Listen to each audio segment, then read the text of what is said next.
Bonjour, comment allez-vous bien aujourd'hui? J'aimerais vous parler d'un problème très actuel créé suite à la pandémie qui est les problèmes de couple et le télétravail. Effectivement, grâce ou à cause de la pandémie, les gens se sont retrouvés chez eux et la plupart en télétravail. D'abord, ça pouvait poser des problèmes sur est-ce qu'on a un lieu adéquat, bien adapté? Pas forcément, tout le monde n'a pas un bureau chez lui, une pièce bureau. Est-ce que c'est adapté quand on a des jeunes enfants? Rarement.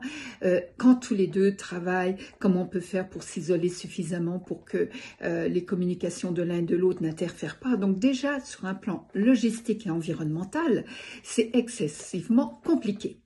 Mais en plus, ce qu'on a remarqué, c'est que d'être 24 heures sur 24 ensemble, ça n'est pas évident. Ça n'est pas la norme, on va dire, de la plupart des couples. Bien sûr, on sait qu'il y a des couples qui travaillent ensemble. Ça existe, mais c'est vraiment pas la majorité.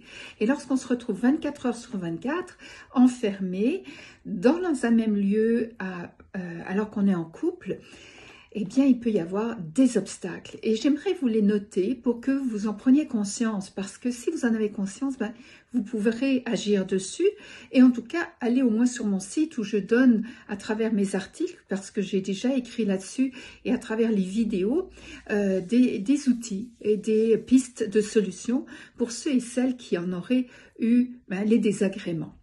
Donc, une des premières choses à faire attention, c'est effectivement la communication. Très souvent, il y a de mauvaise communication dans les couples et ça, je le vois systématiquement quand j'ai des personnes qui consultent.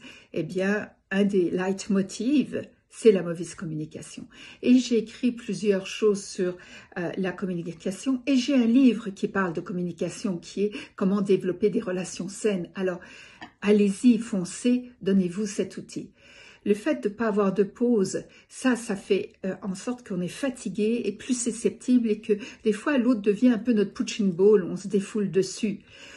Le fait de ne pas avoir de lieu à soi pour pouvoir se retirer. Vous savez, des fois on a besoin de faire une pause et de pas toujours être avec l'autre.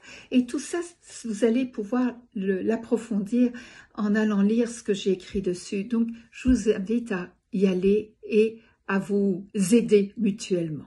Sur ce, je vous dis à bientôt.